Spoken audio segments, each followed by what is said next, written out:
Dr. Ismail, you've told us in your statement that your general policy was to adhere to 1 concentrate per patient unless directed by Cardiff or there were infected batches.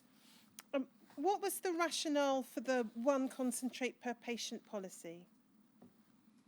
Well, that was mainly to be able to identify if anything untoward happened to the patient. And to be truthful, the main thing which were on our mind before the HIV and later hepatitis C identified was the development of antibody, because development of antibody in a patient with severe hemophilia is a real problem and a real difficulty. So adhering to 1 batch would probably reduce the, if you like, number of antigens, or that was the thought behind it, a patient may be exposed to. So that was perhaps the main reason, until the advent of the retroviral infection, in which case we needed to know exactly what batch would probably have contributed to the infection. Was that the policy when you began in 1982 in Swansea? True, yeah. And was that your understanding of Professor Bloom's policy in Cardiff? Yes, I think he very much taught us to try to adopt that policy. The difficulty for me is to be able to say exactly when I've learned such and such a thing. But I remember when I was a trainee, there are certain things he explained to us that we need to think about when treating hemophiliac. One of them was to reduce the exposure to different batches and different products. There's one document I'm going to ask you to look at, Dr. Ismail. Shimmick, it's BAYP 5024_214.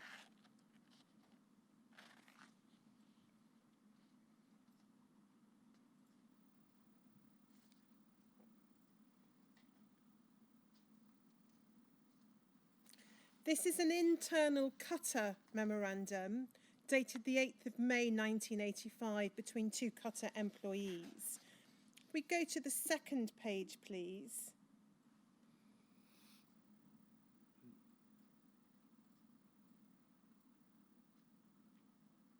The 2nd paragraph, so towards the top of the page, records this: it must also be remembered that it's the policy of Professor Bloom to change suppliers once a year. This change was due last September, and Qatar have held on very well to delay it until the end of March 1985. So this would suggest that Professor Bloom's policy was, as recorded there, changing suppliers on an annual basis. Do you recall that being his approach? Because it wouldn't be consistent with the policy of sticking to 1 concentrate per patient. No, I don't know. I simply do not believe that whoever wrote that got it right. That was never, in my mind, the policy of Professor Bloom. I can't really comment as what was the reason behind the person writing that, but that is certainly not what he taught us and what he practiced. You say in your statement, and this is paragraph 56.2, Shimmick, it's WITN 3761005, page 18, please.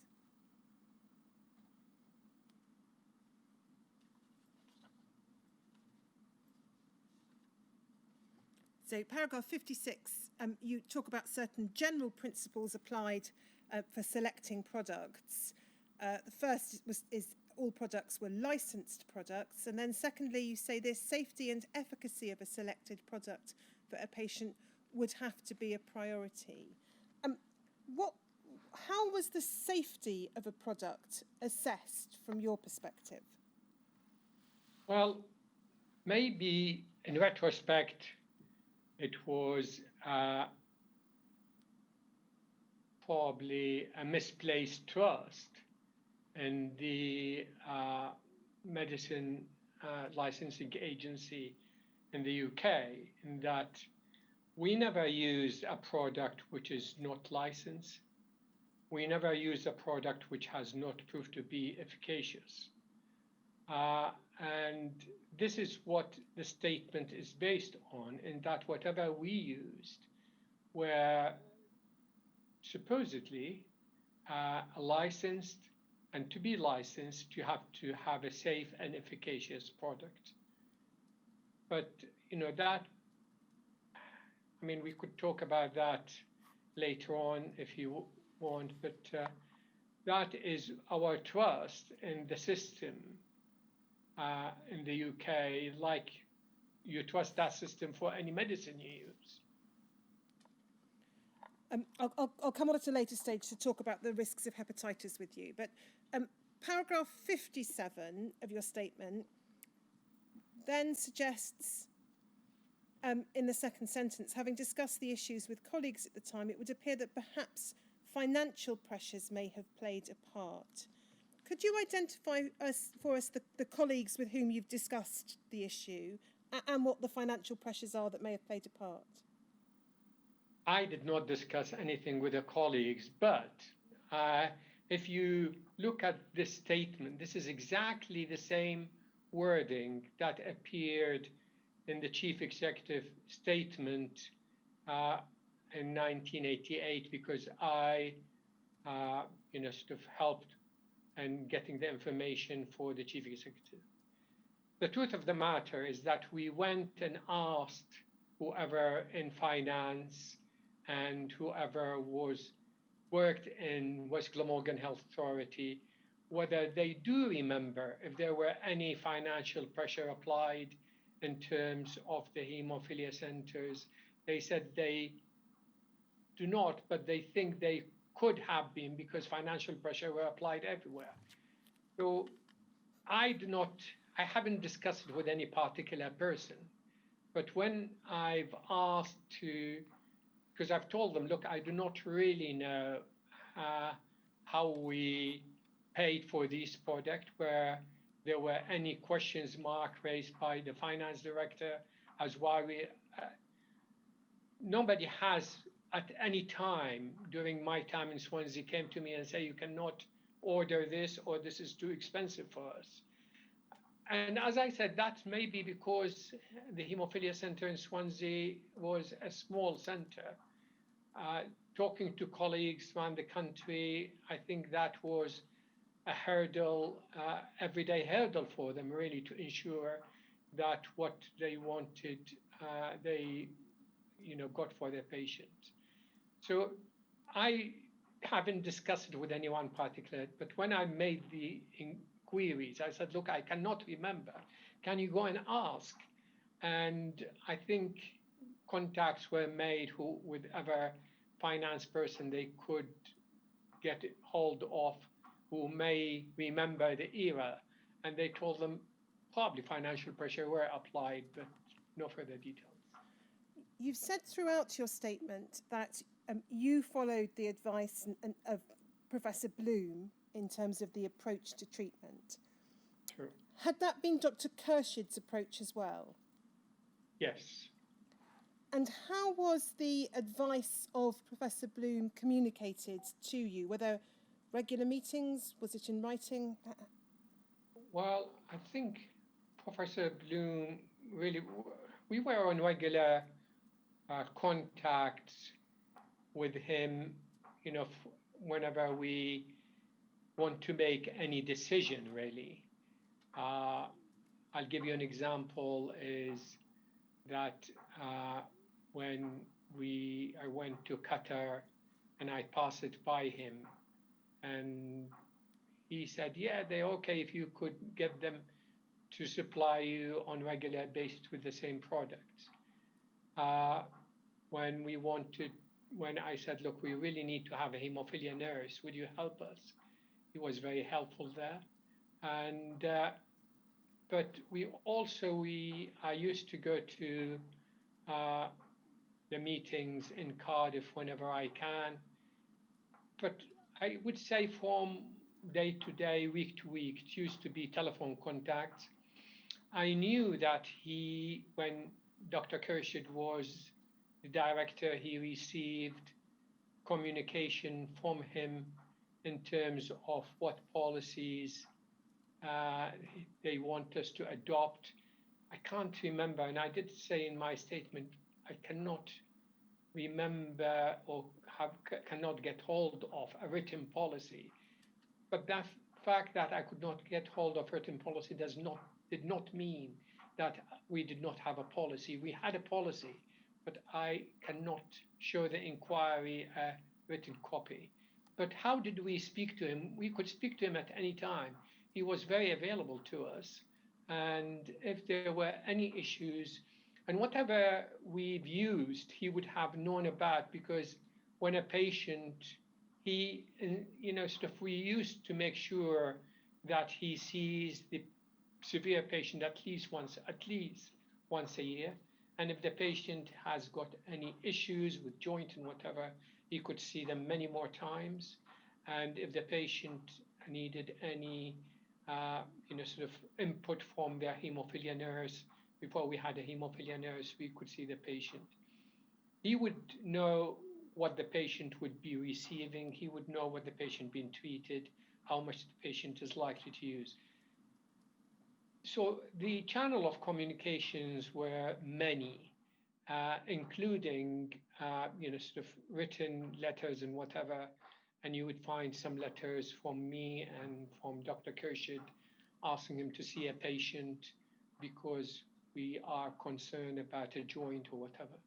So the route of communication were many. He did not have any hesitation in picking up the phone and phoning any of us if he thinks that there are certain issues he wants to direct us to.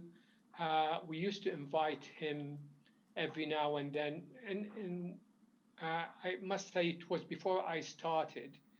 The Swansea Hematology Department used to have a monthly symposium where actually we used to invite all the biomedicals, the MLSOs at the time, all the junior staff, colleagues from other departments, and we would have a buffet dinner, and we used to invite a speaker.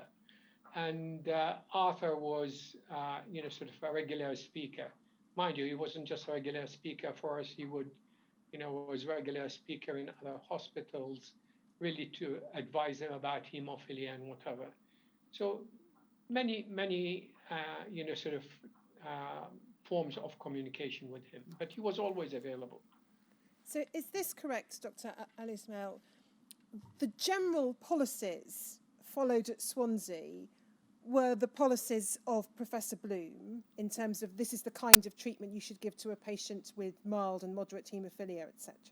Is that correct? True, that's correct. In terms of the decisions as to which pharmaceutical companies to purchase commercial concentrates from, to what extent was that determined by Professor Bloom or taken by you or Dr. Kershid autonomously? Well, that is the difficulty I had in actually pinning down exactly what happened. When you showed me the Qatar reps, so surely we must have ordered something from Qatar directly. But for most of the time, the products we ordered were, stocked in the blood transfusion service, and it would be a product that we used and Cardiff may have used. But if you ask me, did he pick up a phone and say, look, Saad, you really have to get in touch with this company in order? He never did. But I cannot really be certain as, sort of what were, apart from what the letters you've kindly shared with me, I could not be certain as Armour, sort of clearly came and saw me at the time, but I cannot remember exactly. Profilate, we used some Profilate in 1987, if you look at the returns of 1987, and that was very much influenced by him when he told me that Profilate, he felt, even though they were more expensive, they have got certain advantages. But then, we found that after a while he stopped using Profilate because, for one reason, I think it was to do with the hepatitis C. But he never dictated to us that we can only use that product. You have to remember that he really led in terms of directing us by his knowledge, and we respected, sort of his authority so much. And that's not just us, mind you.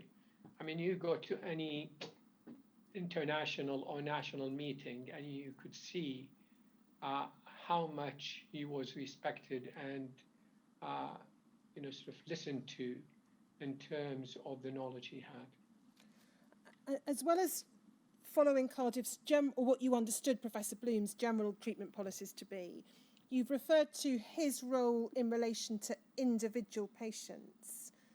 Yes. Was that predominantly patients with severe haemophilia A that he would become involved with, or was it patients of any category? Well, patients of any category if they needed his input. I'll give you several examples. Before the advent of the HIV, if a patient with mild haemophilia, sort of, as I said, we had a group of mild hemophiliacs. Well, unfortunately, even though they were mild, they would develop inhibitors. So we would have, sort of shared that information with him, asked him for input. Patient who we didn't have any social worker dedicated to the hemophilia. The social worker who helped us very kindly was a social worker who was assigned to look after the hematology in patients, and the vast majority of these were patients with hematological malignancies. But she did actually got herself involved when we've asked her to look after the social aspect of hemophiliac when they are admitted, and she continued to follow them up. But most of the social worker input was from Cardiff. So if there were any issues, then I would pick up the phone or write a letter to Professor Bloom and ask for help, or ask, for example, training the parents. Very often we would ask for the help of Cardiff in training the parents or training the child. There were certain children with needle phobia, and they did have a program which was improved later on, sort of the role play or whatever they called it. So we did ask him for so many issues, but certainly in terms of any issues that we felt that we need his input, and you would find letters from Dr. Kershid or myself asking him for an input in any particular patient. In other words, he was there. Whenever we needed any help, he was there. Did you always follow his advice, or were there occasions when you disagreed and took a different course? No, I think to have, if you like, ability to make your own decision, you really have to be very well informed. I think that is not just my motto. I think that's the motto of most of my colleagues. So I will be able to make a decision about a particular patient with hematological malignancy, or there are more than one option of treatment, if I felt that I really have all the information, which I then could cascade to the patients and their carers and say, look, these are the options. In terms of hemophilia, I think I know I could make a decision as when to treat a patient, when to do the levels, when to look for inhibitors, when to have a second thought that this patient joint is going to be a problem. But I was not that informed as Professor Bloom or UK HCDO's working parties. So I would not think that it was right for me to take that decision. It really depends how confident you are with the information you possess. And it would be very wrong for me to say, look, I think I would take a different path from what Professor Bloom would advise. In terms of the actual treatment policies, your statement tells us that, and as we've seen from the returns, von Willebrand's patients were generally at least treated with cryoprecipitate. And then for haemophilia A, patients who were mild or moderate, your statement says that the policy would have been or was to treat them with cryoprecipitate or Ddavp. Is that correct? That's true. Sorry, let me just explain a bit more. There are issues with Ddavp. Ddavp is effective in some patients, and we actually did produce response for every single patient under our care, but that only occurred not in the 80s, but in the maybe in the 90s and the 2000s. Ddavp is effective in some of the mild patients, depending on their base level. It could increase it to maybe 20 or 30 units, enable you to maybe have a tooth extraction, but it would not be adequate if you are going to operate on a patient. The other problem with Ddavp is that because of what we call tachyphylaxis, you lose the effect of Ddavp after a couple of days. And there are other issues about fluid retention and whatever. So Ddavp is useful for the mild and probably less useful for the moderate, but in some of them you do get a reasonable response, but only for a limited period of time.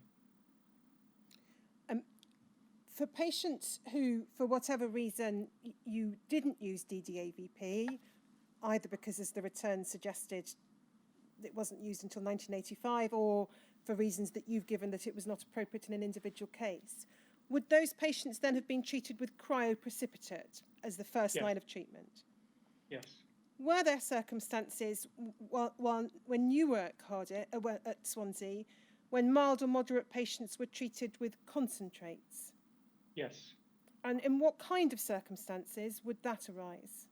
That would have been a surgical operation or surgical intervention. And in one patient, which I included in my statement, he was a mild hemophiliac in 1980, I think, where he needed several teeth extraction under GA. And my colleague, my ex-colleague, Dr. Kershid, gave him concentrate. In other words, when you felt that you really need to achieve a certain level and sustain that level for maybe a few days, the Ddavp would not be adequate. With cryoprecipitate, you could try, but if you have a patient undergoing surgery, you cannot really afford but to get them to about 100% or what we call 100 units or whatever, because of the fear of bleeding. So there were patients, I remember one patient with mild hemophilia who insisted on having one of his, I think the big toe was causing him so much problem. He was seen the orthopedic surgeon, and the orthopedic surgeon said, look, we could correct that, but it means an operation. And we chatted about the operation, and I said, in which case we have to use concentrate. You have, it may expose you to other risk. And at that time, to be honest, I was thinking more of factor VIII inhibitor. As it happened, he actually did develop factor VIII inhibitor with the concentrate. And I was so concerned about him at one time because he continued on bleeding, and with the input of Cardiff, there was a program which you take the plasma of the patient and exchange it. We had what we call a cell separator in Swansea, and it was a horrendous time. I'm glad to say that he's still with us, and we often joked about his other foot, which again had the same problem, and he said he may be thinking of having that done. And as I said, we joked about it, saying, do you remember what happened then? So the short answer to your question, did we use concentrate for some mild hemophiliac? Yes, if we had to undertake surgery where we think the cryoprecipitate cannot be relied on for certain to achieve the desired level.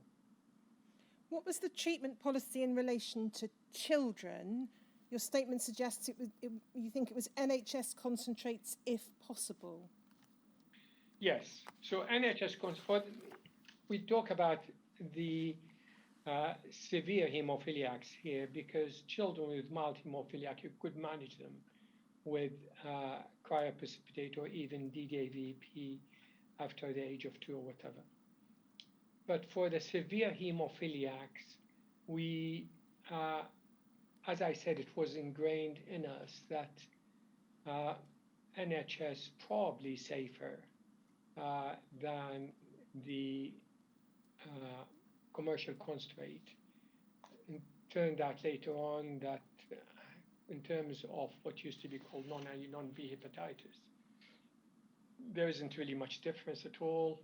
But in terms of the HIV, there was a difference.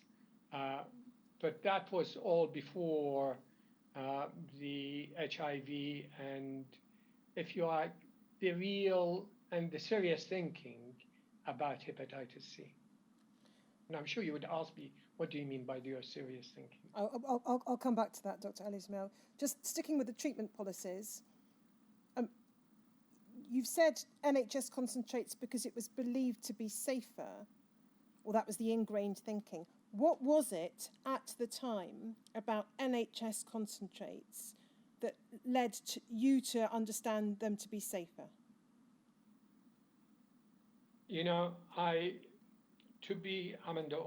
To be truthful, I cannot remember exactly, something which you have come to know. But if you tell me which article or which information, whether, that is what Professor Bloom have taught us when we were in training, maybe. It may be because we came across certain articles which I cannot remember now, could be, but it was something in our mind that if you could use NHS concentrate, use NHS concentrate. Mind you, some of them were so difficult to dissolve, but we still preferred them to commercial. And your statement says you'd use the NHS concentrates for children, I think, if possible.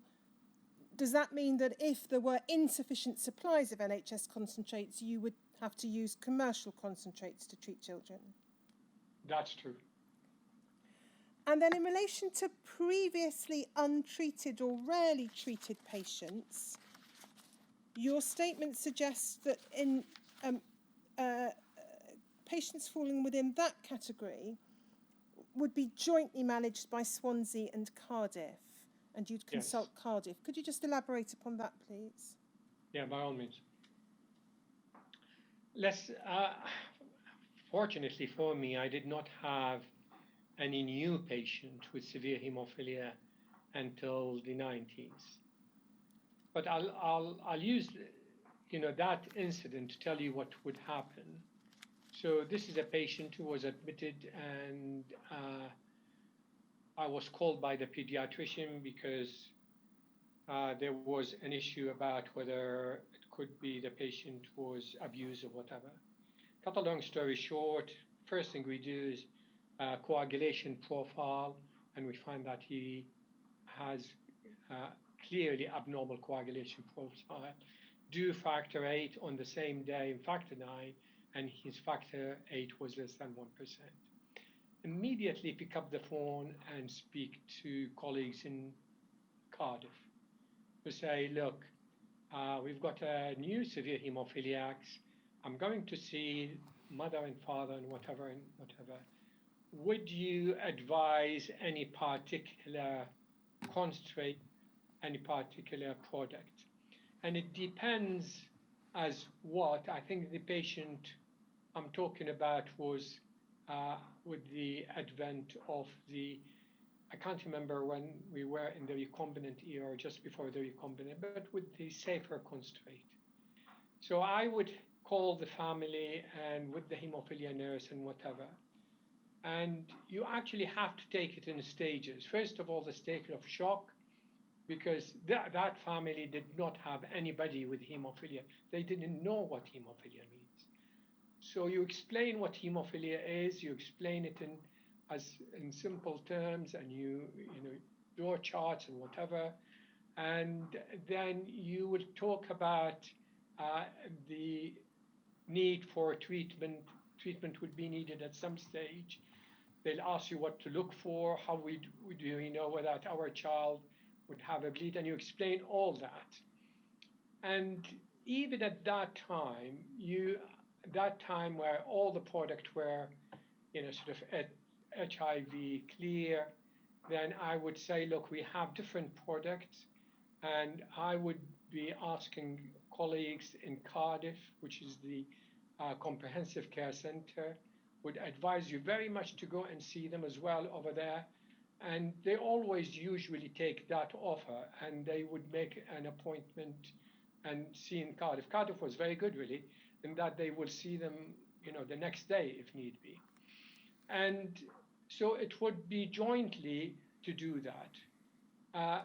When Professor Bloom was there, and I gave you the example of the mild hemophiliac who developed inhibitor, I would immediately be on the phone to him and say, what would your advice be? But for any previously untreated patient, it's not just me and myself and my colleagues felt that it is essential to explain to the family the availability of the comprehensive care center. Mind you, that's not just hemophilia. I'll give you another example. We used to see many more cases of leukemia. And even though we were fully accredited in terms of treating leukemia with intention to cure in adults, I still would say to the family, there is a larger center down the road from us, and you're more than welcome to go and speak to them and see them, and if you want the treatment to be there. That was particularly true for the children, because Cardiff had a superb childhood leukemia center, and so many of them would have taken that on. Some of them, when they knew that it meant a weekly visit, felt that, look, we will have the treatment here, but we would help the direction of Cardiff. Sorry to enlarge on the leukemia, but it is so always essential to explain to the patient and their family what is available in Swansea and what's available in Cardiff. But as I understand your evidence, Doctor, you didn't, in the period 1982 to, let's say, 1985-86, when heat-treated products were more widely available, you didn't have any previously untreated patients No, I didn't. during that period? No, I can't remember any patient. And I certainly did not, I can't remember even of the mild hemophiliacs. I didn't have any previously untreated patients. I'm going to ask you to look at a document, Doctor. Shomek, it's CVHB 602_006.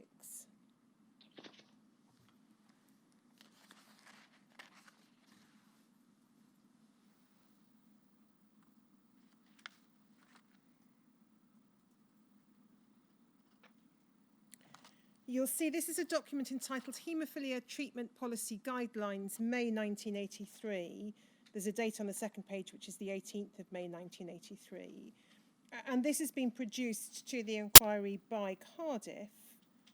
So it would appear to be a written treatment policy from 1983 governing Cardiff. Do you recall whether you ever saw this at the time? No, you kindly shared that with me, and no, I can't recall seeing it, but this would probably have, if it was shared with Swansea, it would have been sent to Dr. Kirshad, and I'm sure if Dr. Kirshad had received it, he would have discussed it with me, showed me, because as I said, I may be called in at any time to treat a patient. So we were really wanted to speak in unison, me and him, as to what to do. But I cannot remember seeing that one. But if you ask me, any of this information is new to me now. Well, can we just look at a couple of the paragraphs a little more closely? In relation to mild haemophiliacs, it says Ddavp or cryoprecipitate or NHS factor VIII concentrates, and you've already explained your approach towards mild haemophiliacs. Here, children with severe haemophilia, cryoprecipitate is put as the first order of treatment, or NHS factor VIII. And your evidence to us has been that the treatment process was NHS factor VIII and not cryoprecipitate for children with severe haemophilia. No, I think if you look at the returns, you'll find that some of the cryoprecipitate was used for inpatients. I really do not think that you can treat a small child with a cryoprecipitate at home, so it has to be an inpatient treatment. So if you have a small child whereby you could give enough cryoprecipitate to deal with heme erythrosis, or you think you could do that, then you use it. You always do a post-infusion factor VIII, but if that is not adequate, then you have to use concentrate. And I'm sure that's what Cardiff would have used anyway, even though it's a use, when I say where feasible, that is exactly what it really means, that it is not always feasible. And we can see in 3 adults with severe haemophilia, cryoprecipitate again is identified where feasible as the treatment of choice for inpatient treatment. But we've seen from the Swansea returns that the use of cryoprecipitate declined in 1982 and 1983.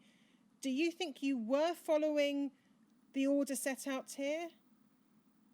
I think so. And as I said, 1982-83 was, sort of very much under the direction of my colleagues, but I'm sure he was following what Professor Bloom and the order in Cardiff was there, really. But in terms of this actual document, you've got no particular recollection of seeing it at the time? I don't, and I've seen the name on the document, and I tried to figure out who's that, and I still cannot. What, again, I'm thinking about the period 1982 to 1985 in particular. To what extent were patients offered a choice about which treatments to receive? In terms of cryoprecipitate or NHS or commercial? Certainly by way of example, yes. To what extent would they be offered a choice? I honestly don't know. And I say I don't know because by the time I joined, it is the same patient who was treated before that we carried on with their treatment. A choice is usually offered at the start of a treatment. So if I put the example of previously untreated patient, then I would explain to the patient and the family what products we have and what the advantages and disadvantages known to me at any one time of each product. And very often patient and family would say, what would you suggest, doctor? And I think that is not just true of hemophilia, true of so many other conditions that, sort of when a person is faced with a choice and they do not really know what would be the best choice for them. You, as I said in my statement, and I think that's because I was more trained in hematological malignancies. And in hematological malignancies, you truly cannot take a decision for a patient.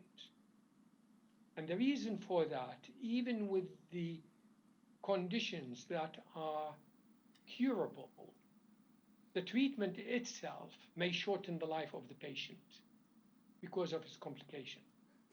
So in hematological malignancies, you cannot take a decision for the patient. You can inform the patient with all the information you have at the time and try to get the patient to make the choice for you. Sometimes the patient would insist that they cannot make the choice. So you turn to their care and whatever and ask them to help. And you ask them, look, don't make it today. You can come and make the choice tomorrow.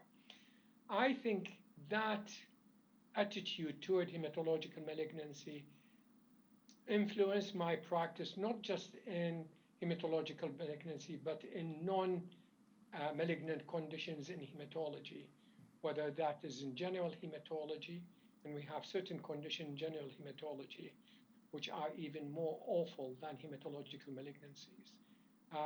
So that influenced my approach, is try to say to the patient, look, I'm here to help you to make a decision, but I cannot take that decision for you. That certainly was my practice when I started to deal with hemophilia. But you've asked me a simple question. Do you know whether these patients were given a choice? That choice is usually explained right at the beginning of offering a patient any treatment. You explain what the treatment's available, and if the patient come to you and say, look, I've heard in the news that such and such a thing could give me a problem, can you change me? You certainly would sit down and try to explain to the patient, yes, I will change you, but you have to go through the followings. And but throughout my career, no patient came to me and say, look, I've heard in the news about this product could cause such a problem. Can I change to something different? So is this right? In the period 82 to 85, 86, because you were dealing with patients who were already on a course of treatment, any conversation about choices would have been with Dr. Khurshid or Professor Bloom rather than with you? Yes. I wanted to ask you about your knowledge of hepatitis. Yeah. First of all, what did you learn as part of your hematology training about the risks of transmission of hepatitis? Well, from medical school, I think we knew about homologous serum jaundice, and then the Australia antigen, and then the hepatitis B and whatever. And we knew that blood could transmit viruses. We also knew, by the way, that blood could transmit malaria. And that was the only thing which remained in my mind And till I think when I sat my MRC path in 1980, I had to master everything, if you like. So I came to know that some patients who are hepatitis B negative would also had altered liver function test. But there are different views as to the cause of that. Some people called it non-A, non-B hepatitis. Some people thought it's nothing to do with an infective agent. Interestingly, at the time, I wondered if it is an infective agent, why somebody does not take the plunge and say non-A, non-B viral hepatitis.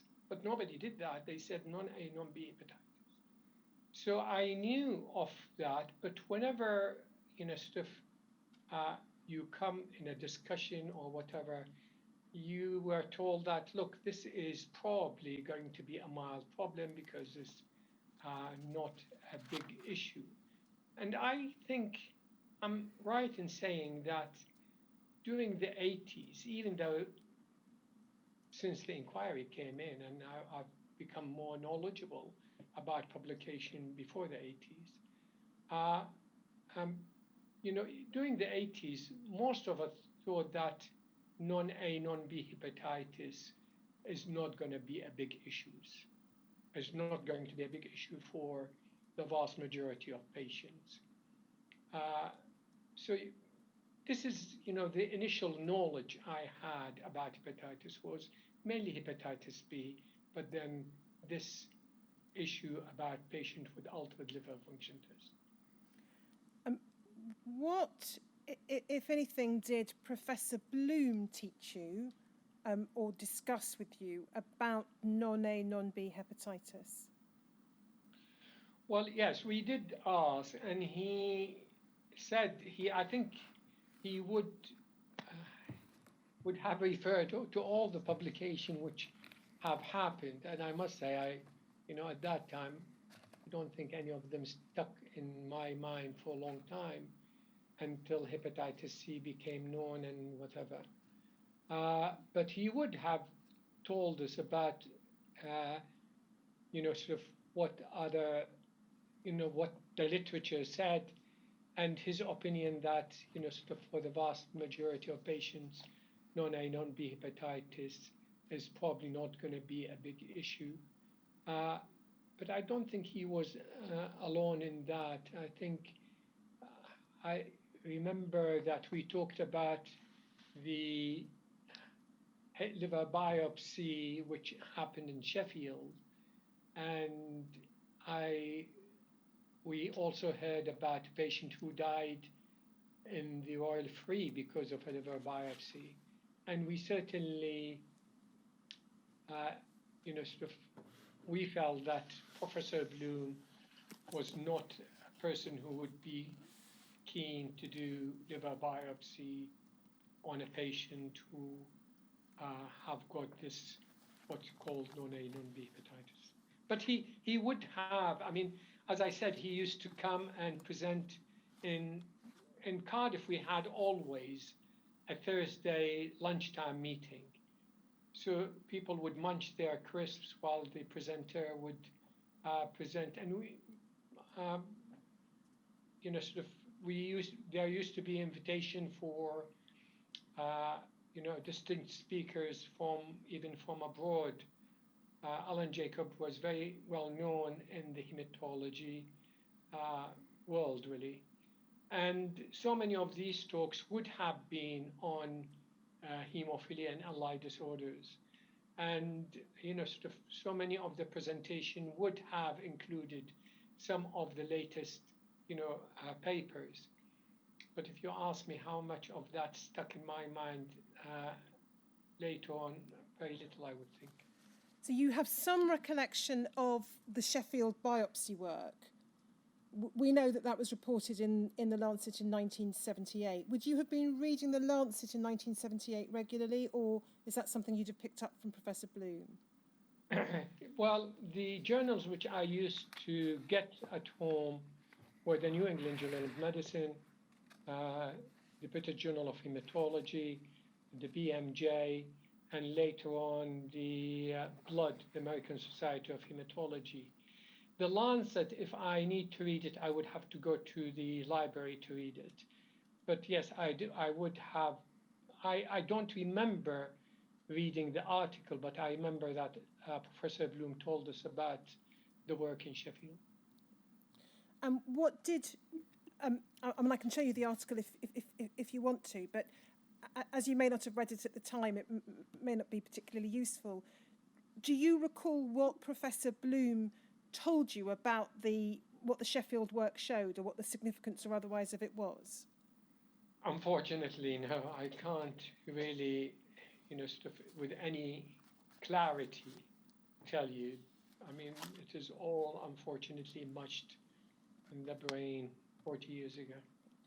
I'm going to show you two short documents. You would not have seen them at the time, but they're two expressions of view about non-A, non-B hepatitis and its nature, and I want to show them to you, and then I'll ask you again about Professor Bloom's views. The first, please, Seamus, is BART 302487.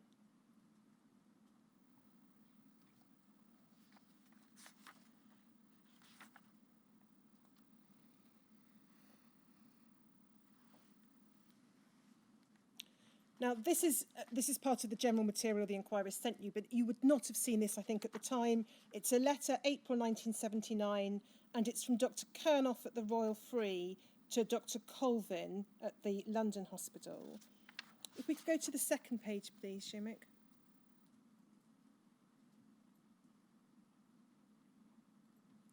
And if we just go slightly a little further down the page so we can see the whole of paragraph 2, please.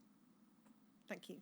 So there is a long paragraph there under the heading Types of Therapeutic Material Available. And I'm just going to direct your attention, Doctor, to one sentence. It's about 2/3 of the way down. And it says, two sentences. The clinical reason, this is for preferring NHS material, is the growing awareness of the probability that commercial concentrates have a higher risk of transmitting non-A, non-B hepatitis than NHS material. And I'm not asking you to comment on that, Doctor. But then it continues, so non-A, non-B hepatitis is a serious disease with long-term consequences. Now, that's the view being expressed by Dr. Kernoff, who had a particular interest in hepatitis, to Dr. Colvin. Do you recall Professor Bloom ever discussing non-A, non-B hepatitis in these kind of terms, as being a serious disease with long-term consequences? Now, if I say I don't remember and I don't remember, that does not mean that he has not actually maybe discussed the full implication of non-A, non-B hepatitis with us. But the simple answer is I don't remember. But that, as I said, that does not mean he did not discuss it. No, I understand that, Doctor. But your impression, your evidence suggests that Professor Bloom's view, as communicated to you, was that non-A, non-B hepatitis was a fairly mild condition, not something to be too concerned about. Well, I think the way he said it, he said in the vast majority of patients he's seen it was a mild condition, but because we did not know what the cause of it, and there was no particular treatment, he taught us what our role would be, is to monitor, advise against any, advice about alcohol, advise against any drug which could worsen the liver function test and whatever. There are certain things which sticks in your mind simply because you were involved with them, and I was, when I was an SHO, and it was Saturday, and it was not unusual, either Saturday or Christmas Day or whatever. It was not a normal working day. And I remember there was a patient with Haemophilia who had deep jaundice, and because I was the SHO, I was looking after that patient as well, and I remember Professor Bloom came on that day, particularly to see the patient because he was worried about the patient. The thing about that patient, when you look at the liver function test, you'll find that the jaundice was not really what we call a hepatocellular jaundice. It was what we call an obstructive jaundice. There is something blocking the drainage of the bile. Now, I remember that case because when I looked at the medication, I saw that the patient was on an anti-sickness, which is called Largactil, and that is well known to cause obstructive jaundice. And like any of these things, when you've done something useful, you tend to stick into your mind. So I mentioned that to the registrar, and he mentioned it to Professor Bloom. And I think he said to the effect that, I'm glad that is the case because I haven't seen such a type of jaundice in a patient who is not hepatitis B. This, these are glimpses which I could recall, but as to the rest of it, I'm afraid I cannot recall everything as what he said. But he used to convey to us in, sort of truth. I mean, he's not a person who actually was an opinionated. He was very willing to change his opinion depending on what he have learned. And he would convey to us as a trainees as what was the understanding at the time. And he would not be a person who would take one position and will continue with that even when the evidence showed to the contrary. There's just one further description of non-A, non-B hepatitis, a contemporaneous description I wanted to ask you about. Again, you would not have seen this document at the time, Doctor. Seamus, it's WITN 0282008.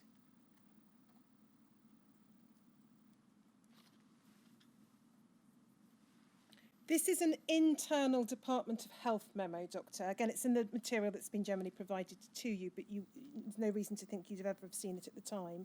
It's from September of 1980. And in the third paragraph, it says this: I must emphasise that 90% of all post-transfusion and blood product infusion hepatitis in the USA and elsewhere is caused by non-A, non-B hepatitis viruses, which, unlike hepatitis B, cannot at present be detected by testing donor blood. This form of hepatitis can be rapidly fatal, particularly when acquired by patients with pre-existing liver disease, or can lead to progressive liver damage. It can also result in a chronic carrier state, thus increasing the pool of these viruses in the community. Now, I just wanted to break that down and see to what extent you understood any of these matters in the early 1980s. I did not. Sorry. You didn't. So I'll just do it bit by bit, if that's all right. Were you aware in the early 1980s, so 1980 through to 1983-4, that 90% of post-transfusion hepatitis, or the majority in any event, whatever the precise percentage of post-transfusion hepatitis, was caused by non-A, non-B hepatitis viruses? I do not remember the non-A, as I said, I was always intrigued why they called it non-A, non-B hepatitis and not non-A, non-B viral hepatitis. So this is maybe one of the few times where the word virus is mentioned. No, I knew that after hepatitis B was eliminated from the blood transfusion and constraints, the vast majority of patients which showed the abnormal liver function test is what this called non-A, non-B hepatitis. But that is after the elimination of the hepatitis B. Yes, so it will be in the 80s. Did you understand that non-A, non-B hepatitis could be rapidly fatal? No, I haven't seen that. I'm sure there would have been reports about it, but I haven't seen that. And just to reflect on the small practice we had in Swansea, I've seen only 2 cases with hepatitis C who actually developed liver cirrhosis and was probably participating in their death. One is a patient with hepatitis C and HIV. Unfortunately, he was severely disabled, even though he lived to his 50s. His mother found it very difficult to persuade him to have any of the treatment for either. He did have some treatment for HIV, but he would not continue with that. The other patient is what I referred to you in my statement, who we knew that he had a constraint because of the teeth extraction, and then he wouldn't attend the hematology outpatient clinic. And the next thing I knew is that he was under my colleague, who's the hepatologist, with liver cirrhosis, and he died of liver cirrhosis. So, you know, as far as my own experience, I haven't seen that, but because I haven't seen enough of them. But non-A, non-B hepatitis in the 80s were by the vast majority of the hematologists, and not just in the UK, worldwide. I mean, there were the publication which shows that if you do liver biopsy, you could find chronic persistent hepatitis, chronic active hepatitis, cirrhosis, even in some of the children from Lilliman, who used to work in Cardiff. And but I think the vast majority of us thought that non-A, non-B hepatitis was not a big issue. But did you know, as a matter of fact, were you aware that it could, as put here, lead to progressive liver damage? Yes. I mean, we knew that it could lead to progressive liver damage. But if you ask me, when did you actually become aware of that? That I cannot tell you. I cannot tell you as when. I knew that even in the 80s, we used to send those patients for ultrasounds. And that is really was, and we would examine every single patient clinically for any signs of cirrhosis, including spider nevi, including ascites, including whatever signs we knew of pulmonary erythema. But I really did not know that, there are quite a percentage of them who would develop progressive liver disease and could die of cirrhosis or hepatocellular carcinoma. And you've explained that in terms of the general approach to the treatment of patients with bleeding disorders, you relied upon and you deferred to the advice of Professor Bloom for the reasons you've given. You understood him to be more well-informed than you were. Is the same true in relation to hepatitis, that you would have regarded Professor Bloom as more knowledgeable than yourself, or is that not the case? No, I think we were blessed in Swansea in that shortly after I was appointed, my colleague Jerry Kingham was appointed, I think, a year or two later. And he made it very clear he was interested in hepatology as well as gastroenterology. And later on in 2006, we had a superb colleague as well appointed whose main interest in hepatology. So I think I, was fortunate really in that in Swansea, all the time I worked in Swansea, we had a good hepatologist who we would be able to refer patients to.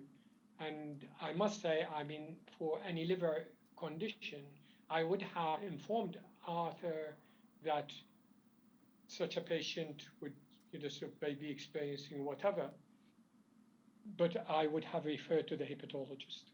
And can you recall, in what year was Dr. Kingham appointed? Was that, you said when you were appointed, was that 82 or you're talking Yeah, about 85? I think he was appointed in 84, 83 or 84. I mean, he was appointed soon after me. And do you recall any discussions with him in the early or mid-80s about the nature of non-A, non-B hepatitis? Now, interestingly, one thing which sprang to my mind, we were in the coffee room, but don't ask me on the year, because I won't be able to tell you. And he said to me, Saad, I've been to this international meeting. Did you know that all your patients who had received concentrate had non-A, non-B hepatitis? I said, yes, I knew about that. What we are going to do about them, Jerry? And he said, I don't know. What, if any, information did you personally provide to your patients in the early or mid-80s about the risks of hepatitis from treatment with blood products? As I said before, the risk of treatment with hepatitis you would discuss with the patient when you offer the treatment. But I'll tell you what would happen in the outpatient clinic when we started regular outpatient clinic, and for that matter, even before we start regular outpatient clinic. What happened when a hemophiliac would come in? The usual thing is you listen to the patient, what are the issues and whatever, you examine their joint, and then you go through with them with the investigation. So you start with the full blood count, and you go through the liver function test, and you say, oh, by the way, your liver function test showed that your liver enzymes are raised. What does that mean, doctor? Well, it means that there is an inflammation in the liver, probably related to the treatment, but we do not really know how that is going to change, whether it is ever going to change. But we'll advise you, to be careful with alcohol, and sort of in terms of what medication you are on, to see if any of that. That is the sort of conversation. And so many of them would say, is there any treatment for it? No, there isn't any treatment that we know of, simply because we do not know what is causing it. That would be, if you like, the classical conversation with a hemophiliac. And for that matter, for any abnormality, so if the patient had anemia, you talk about, look, you've got anemia and the picture is of iron deficiency, probably because you've lost blood in the urine or whatever. These are the sort of information. So the patient would know what their result would have shown, and we would have explained to them what we think of it, gave them the chance to ask any questions. Very often when you say that, would you like me to ask our liver specialist to have a look? So many of them would say, yes, please. Others would say, well, if they haven't got anything to offer me, I would rather leave that for the time being. So that sort of conversation. So I understand what you say about conversations in relation to liver function abnormalities. But did you, in the early or mid-80s, have conversations with your patients in which you would tell them that there was a risk of them developing non-A, non-B hepatitis or developing chronic liver disease as a result of the blood products that they were receiving? Well, by definition, they would have had non-A, non-B hepatitis because they had concentrates. If they have not concentrate, and if I am to embark on concentrate, I would have explained that, look, there is a risk that even though we know that hepatitis B is not transmitted anymore, that there is a risk of your liver showing an abnormality. We call it non-A, non-B hepatitis. But if you ask me, have you told them that, look, this could progress to cirrhosis or this could progress to cancer? No. If you turn the question the other way around And if they say, could that mean that I could die of it? Well, I don't know. You could if it progresses. But because we are monitoring you, we will be checking how you are progressing. Now, I'm saying that not as to remind me of a particular conversation, but I'm saying that because that is the attitude I would have taken with a patient. I've always said to my patient, look, the one thing I do not do here is speculate. I'll tell you the fact as I know them, but don't you ask me to speculate, because I will not be able to speculate unless I know, sort of the high percentage of certain things happening. Okay. So I note the time. Yes. Is that a convenient point for lunch? Well, it is just before we break for lunch. Can I mention one thing? We've been exploring a little, for obvious reasons, what Professor Bloom, Dr. Bloom as he was in the 1970s, may have thought of the risks of non-A, non-B hepatitis. And you've addressed the general risks by reference to a couple of documents. But I do have a note, and I'm addressing this really to you and for those who may be listening, because the doctor won't himself have come across this. But I have a note of a letter which Dr. Bloom wrote on the 10th of February 1975. That's a date which may, and I shall have to place the significance of this in due course, no doubt with the assistance of any submissions. That date is some 3 years after the test for hepatitis B was first introduced.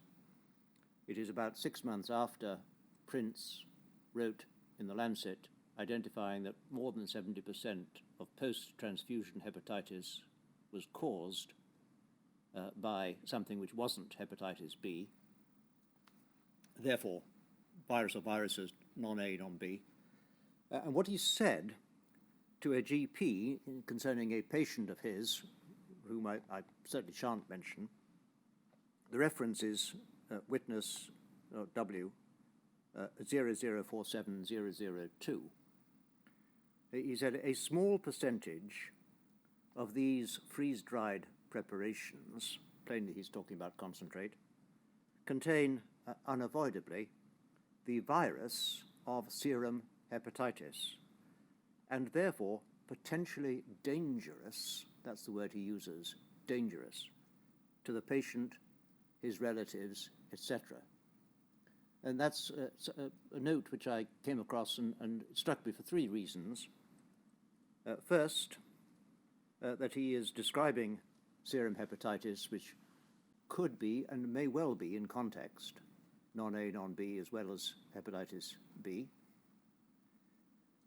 He described it as potentially dangerous, and he is describing its possibility that it may infect others than the patient, i.e. it is transmissible, potentially. Since we've been talking about that, I thought it right to indicate what is at least part of the state of knowledge, which, state of information, I won't say knowledge, which I have, and I will have to place that in due course. Yes, which we looked at. Can I make a comment on that? Yes, of course, Doctor.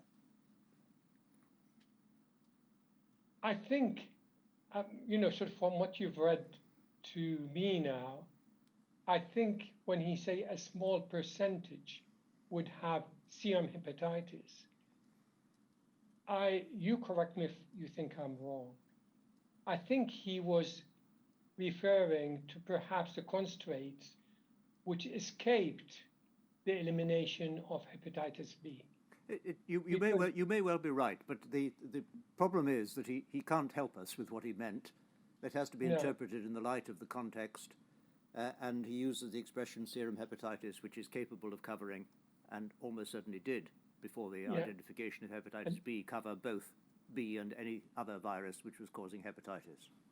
So I just raise it. I don't want to debate it here. It's for other times. If you permit me, I just want to say one word, because when he say a small percentage, he must have known that, in fact, the vast majority of patients who haven't got hepatitis B would have these abnormalities.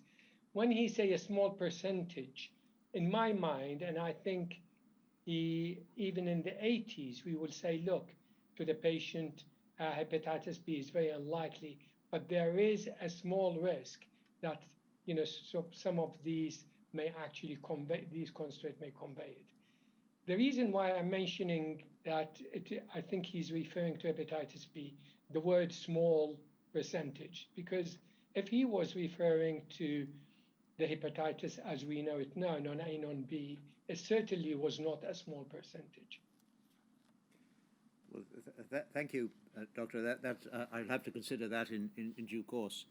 But for the moment, let's take a break for lunch, and we will be back, please, at 2:05. So 2:05. Again, Doctor, don't talk to anyone about your evidence, but I hope you have a pleasant lunch where you are, and look forward to seeing you again at 2:05. Thank you, sir. And yeah, I hope you'll have a pleasant lunch.